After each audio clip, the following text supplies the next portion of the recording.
Habari, mmejiandaaje na saikolojia ikoje kuelekea mchezo wa kesho? Asante.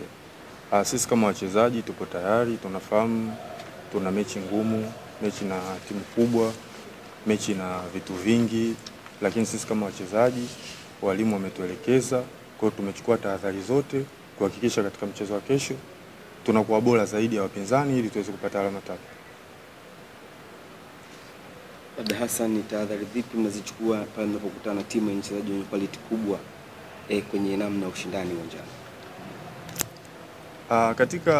Katika mchezo wa mpira, mchezaji yoyote ambaye anacheza katika dakika 90 huyo ni mchezaji mkubwa. Tofauti tu inakuwa ni zile quality ambazo mchezaji binafsi anakuwa anazo.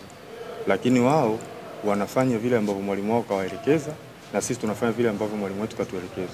Kwa hiyo kitu cha msingi zaidi ambacho sisi tunakwenda kukifanya ni kufuata yale ambayo mwalimu wetu katuelekeza, kwa sababu mwalimu anatuelekeza yale ambayo wao ni mazuri kwao na madhaifu yao. Kwa hiyo yale mazuri yao tutajitahidi kuyakabili na yale madhaifu yao tuyatumie ili tuweze kupata ushindi. Kwa hiyo tuko tayari kwa ajili ya mchezo huu. Swali, karibu. Kupata kwenye mchezo wa kwanza ambao mchezo dhidi ya Simba kwenye uwanja wa KMC, kulikuwa na nidhamu nzuri sana kwenye kulinda, lakini kwenye kushambulia ingawaje kutengeneza nafasi nyingi. Lakini kosa dogo kwenye dakika karibu za mwisho likasababisha wakapata mkwaju wa penalti na kuondoka na ushindi. Pengine hili ni mafunzo kiasi gani kuona aina ya timu mnayokwenda kukutana nayo, ukizingatia na sasa ligi ilipofikia ushindani unaongezeka zaidi tofauti na ilipokuwa ndio wa kwanza. Katika mchezo ambao umeuelezea, kitu kilichotokea ilikuwa ni mistake ya mtu binafsi. Yaani ilikuwa ni bahati mbaya. Katika mpira inatokea, huwezi kucheza mpira bila kukosea. Kwa hiyo katika majambo yale sisi kama wachezaji tuna vikao vyetu tunakuwa tunafanya. Kwa hiyo tumekaa, tumekubaliana kwamba kila mtu katika position yake ajitahidi.